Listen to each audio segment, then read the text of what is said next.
I have spent 3 decades studying how major powers position themselves before they deliver a message they do not want to say out loud, not in press conferences, not in diplomatic cables, in geography, in the specific location of troops, the specific timing of deployments, the specific choice of terrain that communicates with a precision that no translator is required to interpret, exactly what the power in question intends and exactly what it is warning against. That is what Russia has been doing in Syria, and almost nobody in the mainstream coverage of this conflict is telling you what it actually means.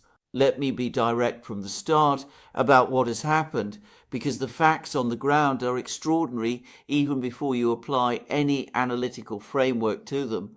Russia, a military power whose ground forces are stretched across the Ukrainian theatre, whose naval access to the Syrian coast was thrown into legal jeopardy when the new Damascus government terminated the Tartus port agreement in January 2025, whose strategic position in the Middle East was assessed by virtually every Western analyst after Assad's fall as fundamentally weakened and potentially terminal, has spent the past several months methodically, deliberately, and with considerable operational sophistication, rebuilding its military footprint inside Syria, not at the margins, not symbolically, in the specific locations that matter most to Israel, in the specific terrain that sits between the Israeli-occupied Golan Heights and the Syrian capital, in the exact configuration that, if it solidifies, changes the operational calculus of every IDF strike package, every reconnaissance flight, and every freedom of action assumption that Israeli military planners have been operating under since December 2024. Damascus formally requested that Russia return military forces to southern Syria. Turkey, which is engaged in its own strategic competition with Israel over the shape of the post-Assad order, publicly encouraged that deployment as a mechanism for constraining Israeli military behavior. Russia moved troops and equipment to Hmeimim airbase in Latakia in preparation for launching patrols toward the south.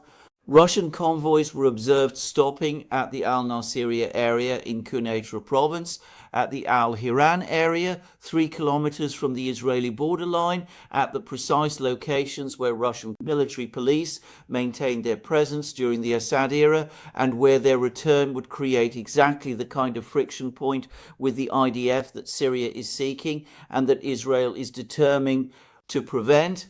Israel objected through bilateral consultations. Washington brokered a pause, and as of the beginning of 2026, the deployment to southern Syria has been formally held. But held is not cancelled, and the distinction between those two words is the entire story.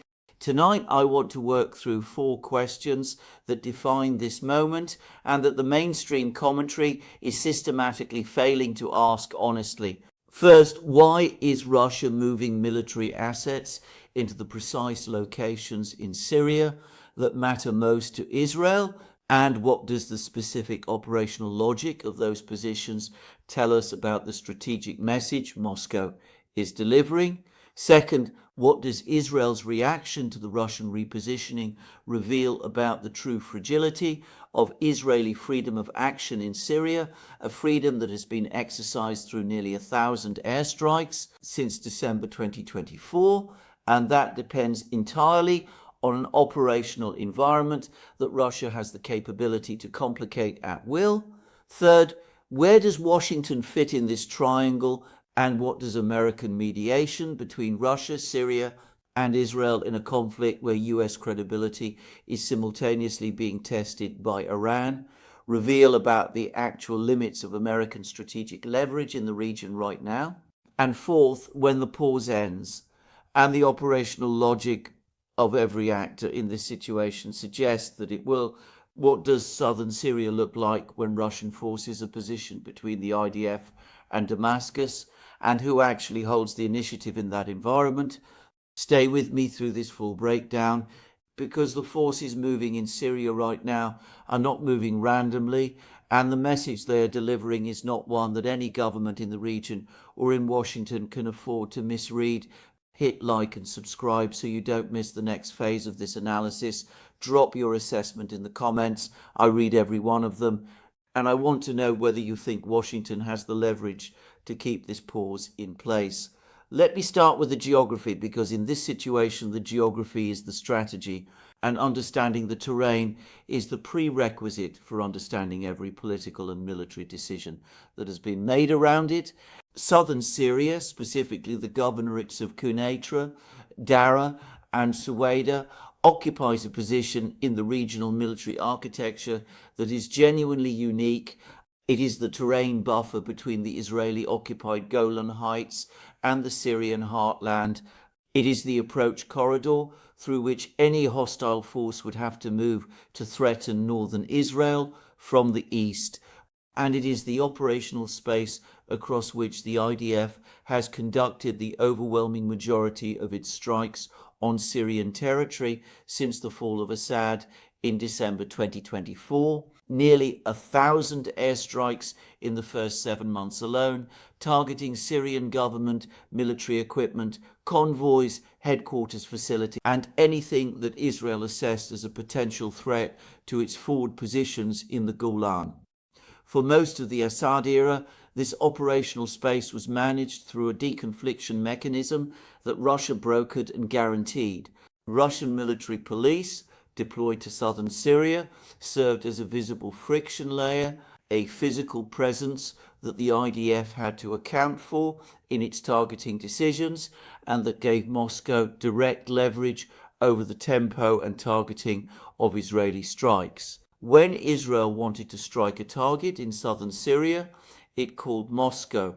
Moscow either approved the deconfliction or it did not. That mechanism was the primary constraint on Israeli freedom of action in this theatre for the better part of a decade. Assad's fall eliminated it overnight, and what followed was a demonstration of unrestrained Israeli military activity in Syrian territory that has alarmed every actor in the region, including some who are formally or informally aligned with Israel's broader strategic interests. From December 2024 through mid-2025, Israel established what analysts have described as 4 distinct military zones inside Syrian territory beyond the Golan occupation line, conducted strike packages targeting Syrian government military forces that the new Damascus administration had every legal and political right to deploy on its own sovereign territory, struck the Syrian military headquarters compound in Damascus on multiple occasions, struck sites near the Syrian presidential palace, and enforced a unilateral demilitarization demand on the southern provinces that no internationally recognized legal framework supports. The new Syrian government, led by Ahmed al-Sharaa, found itself in a position that no government can sustainably occupy. Its own military was being struck on its own territory by a foreign air force, and it possessed no credible defensive response and no external patron willing to make the cost of those strikes prohibitive, until Russia began signaling that it was prepared to return. The sequence of events that led to the current positioning deserves careful attention because it reveals the precise mechanism by which Moscow has reconstructed leverage it appeared to have lost entirely. In the summer of 2025, southern Syria experienced a wave of sectarian violence involving Druze and Bedouin armed groups in Suwaida province. Israel used the protection of the Druze community as the justification for a series of strikes that went well beyond any proportionate protective action, targeting Syrian armed forces, military convoys, and striking the entrance of the Syrian General Staff complex in Damascus in what Israeli Defense Minister Israel Katz described as the end of the era of mere warnings. That escalation produced an effect that Israel almost certainly did not intend. It convinced the Damascus government that it needed an external security partner capable of creating a friction layer with Israel that would impose costs on further unilateral military action. The option that presented itself was the one that had performed that function before. Russia Syrian Foreign Minister Asad al-Shaibani made the formal request. Damascus wanted Russian military police returned to southern Syria in a configuration similar to the one that existed under Assad, positioned as a buffer and mediator between Syrian government forces and the IDF. And Russia, which had spent months trying to reconstruct its relationship with a Damascus government that had every reason to distrust the power that had bombed the country in support of the regime those same leaders had fought to overthrow, suddenly found itself holding exactly the leverage it needed to make that relationship worth reconstructing on Moscow's terms. What followed was a carefully calibrated Russian repositioning that stopped just short of the tripwire that would have forced Israel into an immediate military confrontation with a nuclear power. Troops and equipment moved to Hmeimim airbase in preparation for southern patrols. Russian convoys were observed at the historical deployment sites in Quneitra. Pantsir S1 air defense systems were deployed to Qamishli in the northeast, along with electronic warfare units whose operational purpose is unmistakable to any military planner in Tel Aviv. And in December 2025, Israeli public broadcaster KAN reported that Russia had deployed forces to Hmeimim specifically in preparation for launching patrols toward the Israeli border, with the operation described as having received reported American approval as part of a broader mediation effort. Israel objected. The deployment to the south was paused, but the forces are still there. The Pantsir systems are still operational. The electronic warfare units are still running. And the message has been delivered with a clarity that requires no diplomatic translation. Let me address the electronic warfare dimension, specifically because it is the element of this repositioning that has received the least public attention and that carries the most direct operational consequences for the IDF's current freedom of action in Syrian airspace. The deployment of Russian electronic warfare systems to Qamishli, confirmed by multiple independent security analysts, represents a capability insertion that the IDF strike planning cannot ignore. Russian electronic warfare systems, specifically the systems Russia has been deploying to theatre positions throughout its active military engagements, are capable of disrupting the data links, targeting systems, and communication architectures that precision strike aircraft depend on for effective employment. They do not need to shoot down an Israeli aircraft to impose operational costs.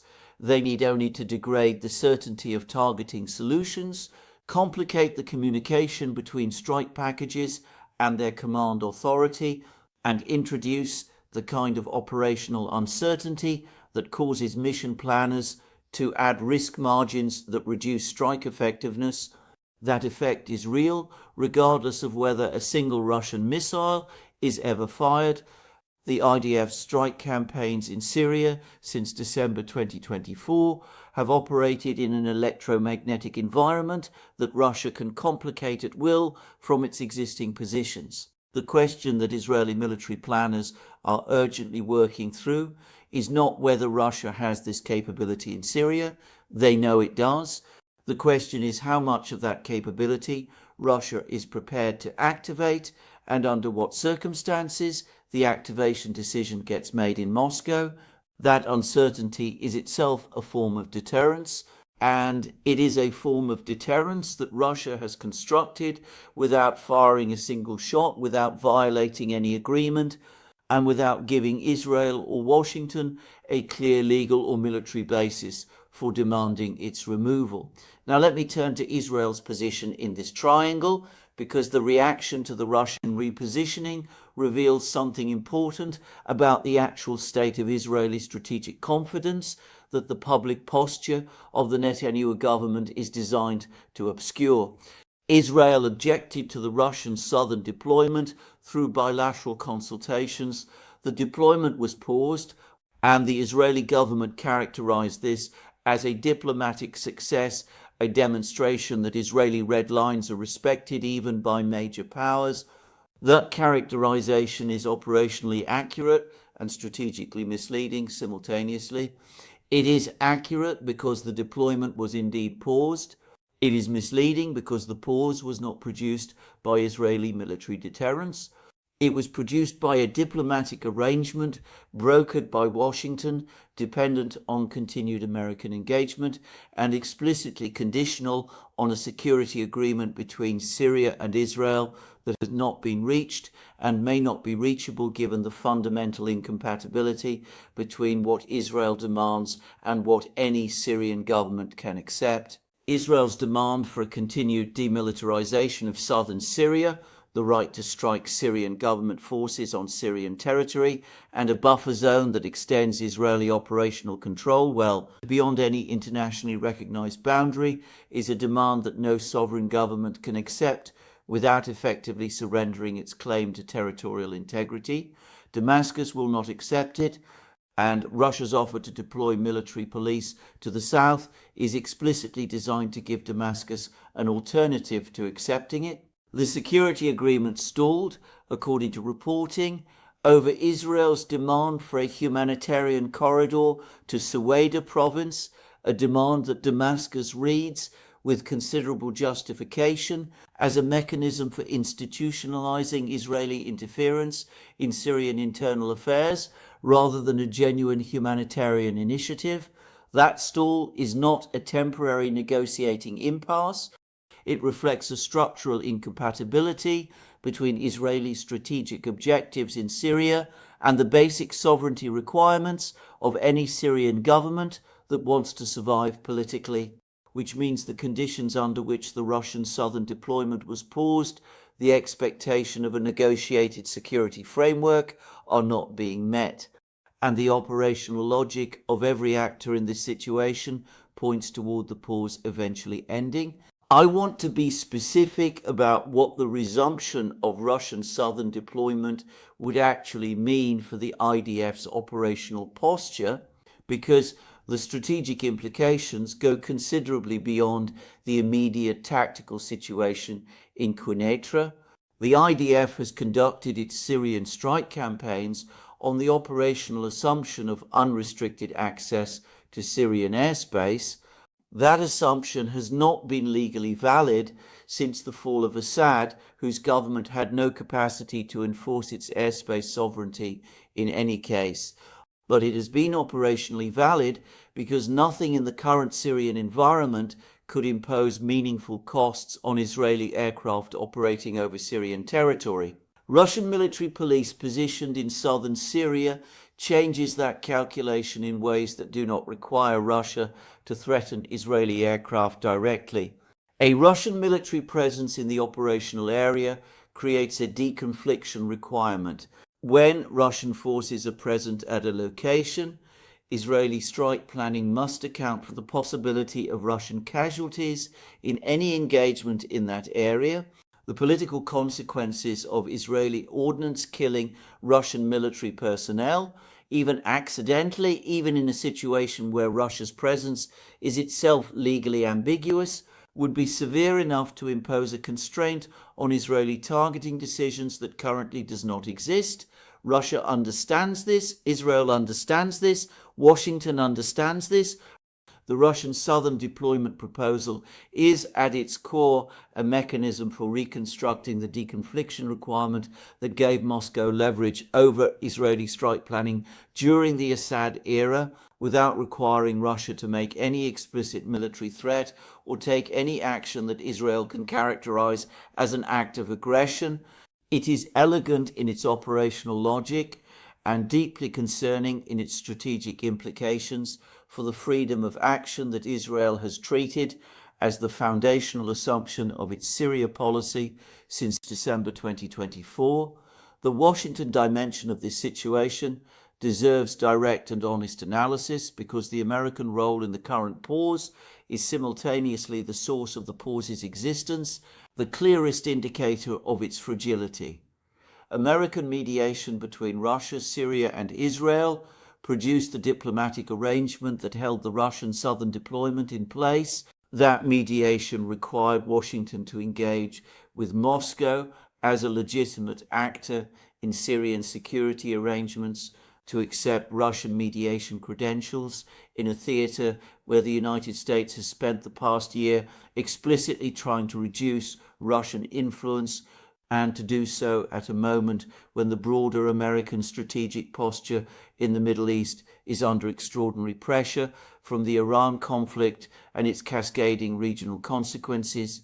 The Assad report in December 2025 noted that the Russian deployment to Hmeimim had received reported American approval as part of the mediation framework. That is a remarkable sentence. It means that the United States, which has been explicitly working to limit Russian influence in post-Assad Syria, approved a Russian military build-up at a major Syrian airbase as part of a diplomatic process it was facilitating. That approval reflects a strategic reality that Washington's public posture does not acknowledge. The United States does not currently have the diplomatic leverage, the military positioning, or the regional credibility to manage the Syria Israel Russia triangle without Russian cooperation. Every other actor in the situation understands this. Syria's foreign minister explicitly requested Russian forces. Turkey explicitly endorsed Russian deployment as a constraint on Israel. Saudi Arabia, which has been sending what Israeli sources describe as angry messages to Washington over Israeli policies in Syria, is applying pressure that further constrains American freedom to simply back Israeli demands unconditionally. The diplomatic space in which Washington operates in this situation is narrower than any public statement from the State Department or the White House has acknowledged, and the American ability to keep the Russian southern deployment paused depends on maintaining a negotiating process, the Syria Israel security dialogue that is currently stalled, on a demand that Damascus will not and perhaps cannot accept. When analysts at the Institute for National Security Studies assessed the situation in January 2026, they noted that the Russian side appeared to have paused its southern deployment efforts without Israeli cooperation, and that this suggested limitations on Moscow's ability and will to act as a security provider for Damascus amid complex regional considerations. That assessment is accurate as far as it goes. What it does not capture is the direction of travel. Russia has reconstructed a relationship with Damascus from a position of near total loss after Assad's fall to a position where the Syrian government is formally requesting Russian military forces on its territory. That trajectory does not reverse on its own. It continues until something more powerful than diplomatic persuasion alters the incentive structure that is driving it. And the incentive structure driving it is straightforward. Damascus wants a constraint on Israeli military action in its territory. Russia wants to maintain a military presence in Syria that preserves its access to the eastern Mediterranean, its logistical reach into the broader Middle East and Africa, and its leverage in negotiations with the United States, Turkey, and Israel simultaneously. Those interests align. They align more completely than the interests of any other combination of actors in this situation. And diplomatic pauses, however effectively brokered, do not change the underlying alignment of interests that will eventually produce the deployment that the pause has temporarily prevented. Let me say something directly about the broader strategic significance of what Russia has accomplished in Syria since the fall of Assad, because I think it is the most important analytical observation that the mainstream commentary has consistently failed to make. Russia entered the post-Assad period in Syria in the worst strategic position it had occupied in the Middle East in a decade. Its principal client was gone. Its legal basis for the Tartus naval facility had been terminated by the new government. Its military personnel were confined to their coastal bases with severe restrictions on movement, and the Western analytical community, with considerable satisfaction, declared that Russian influence in Syria was essentially finished. 12 months later, Russia has a functioning military relationship with the new Damascus government. Its forces at Qamishli have been reinforced with advanced air defense and electronic warfare systems. Damascus is formally requesting Russian military police to return to the south. Turkey, a NATO member, is publicly endorsing that deployment. and the United States is mediating a process in which Russian participation is an acknowledged necessity rather than an obstacle to be removed. That recovery from strategic near collapse to indispensable actor in the space of roughly a year is not the result of luck or circumstance. It is the result of a sustained, disciplined and operationally intelligent diplomatic and military effort that exploited every friction point between Israel, Damascus, Turkey and Washington to reconstruct leverage that Moscow's partners and adversaries had concluded it no longer possessed. The soldiers and intelligence officers and diplomatic strategists who executed that recovery did so under conditions of extreme constraint with limited resources in a theatre where their country's principal asset, the Assad government, had ceased to exist. They succeeded because they understood the geography, they understood the interests of every other actor in the situation, and they positioned their forces and their proposals at precisely the intersection of those interests, where Russian presence becomes a solution rather than a problem. That is operational sophistication of a high order, and it has produced a strategic situation in southern Syria where Russia is positioned to significantly constrain Israeli freedom of action without having fired a shot, without having violated any agreement, and without having created a clear legal or military basis for the kind of response that would require Washington to choose between its Russian and Israeli relationships in a theatre where it cannot afford to lose either. The question I want to leave you with is one that I think every honest analyst of this situation has to confront directly. Russia has reconstructed its leverage in Syria through a combination of operational patience, geographic positioning, and exploitation of the contradictions in Israeli and American Syria policy. The pause in the southern deployment is real, but the forces are in place. The air defense systems are operational. The relationship with Damascus has been rebuilt from nothing to a formal military cooperation framework, and the conditions under which the pause was negotiated, a Syria Israel security agreement, are not being met. How long does the pause hold?